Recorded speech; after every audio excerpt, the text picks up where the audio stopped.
Hi, hello, I'm Eden, and today we're going to be talking about knowing spoilers when going into book series, because that's exactly what is happening to me right now with All for the Game by Nora Sakavic. And I am currently on the last book in the series, which is The King's Men. I am 57% into this book. There's about 40% left of the book right now. And I knew what was going to happen in this series. I like avoiding spoilers when I'm reading like mysteries and thrillers and all of that. But when it comes to most other books, I'm fine knowing the major spoilers because I care most about the small moments between characters, because I am someone who prefer characters over plot. If the characters are good, I won't care if the plot is a mess. Hence why I love this book series so much, even though it has so many flaws. And because of this, I went into this book knowing everything that's gonna happen, basically, or so I thought. Because now, like I said, I'm 57% into this book right now, and shit's happening. I was sure I knew the order things were going to happen in. I was absolutely certain I knew what the order was. And now is when the spoilers start, so click off if you don't want spoilers for The King's Men. Because I thought Neil gets kidnapped by Lola, his father's henchmen, whatever you want to call them, after the semifinals against the Ravens. Because I know they get to the semifinals and they get to the finals against the Ravens. Right, they get to the finals against Alan Edgar Poe. So I thought the timeline went like this. Everything that's happened before now happening. They get to, the death matches and whatever. Then they get to the semifinals, win those two, and finally they face off against Edgar Allan Poe's the school, the Raven, and Rico. Then they have this scene where the foxes go off on vacation with their break and everything. They're at the airport, I thought, and Neil goes like, "Thank you for everything, you were awesome, thank you, you were awesome," to Andrew. Okay, you're with me this far. That's the timeline this far. Thought was going to happen. Then he goes off, accepts his fate, and is like, yeah, I'm gonna get kidnapped by Lola and probably die. Then he's freed and all of that. Actually, before all of this, somewhere before the semifinals, I thought the scene where Neil asks Andrew what makes him different from the other people that hurt him, and Andrew just goes no when Neil reaches out to stop him from walking away, from grabbing his hand, and Neil doesn't grab his hand. I thought that happened somewhere before the semifinals. Then, everything else happened. Apparently, I was wrong, and I was not emotionally prepared to be wrong. Let me tell you that much, because I was just chilling, reading this chapter. I was like, oh, this phone message went to 0.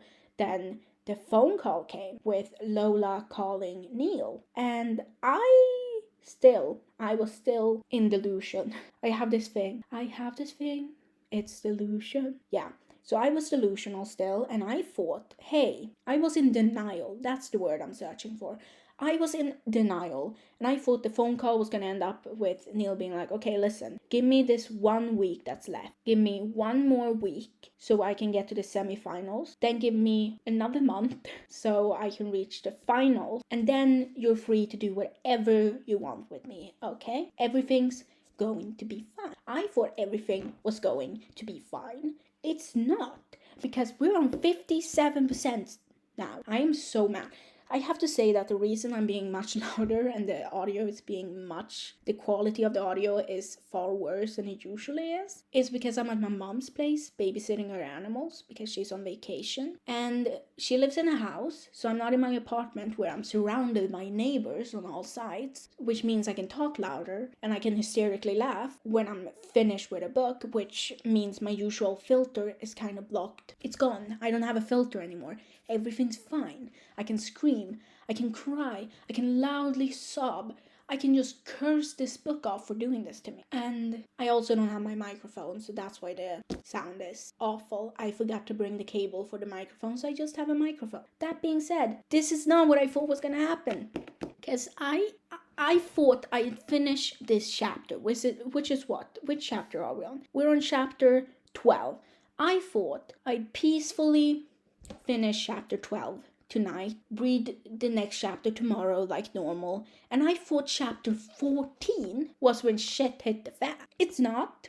Neil's gonna get tortured next chapter, which is in what? 26 minutes according to my Kindle.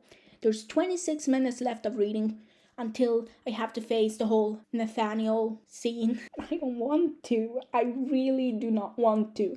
I thought I was emotionally prepared for this because I knew it was going to happen. I knew this was going to happen. I knew all the major parts of the story, but I somehow made a timeline in my brain that is in the incorrect order, so now I'm being faced with this terrible part of the book prematurely. My brain is not emotionally ready for this scene.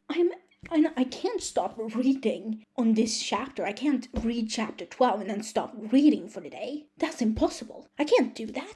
I can't just leave it at that, even though I know he's gonna be fine. I know he's gonna be fine. Everything's gonna resolve itself and everyone that's bad is gonna be dead by the end of the book, but I can't do that.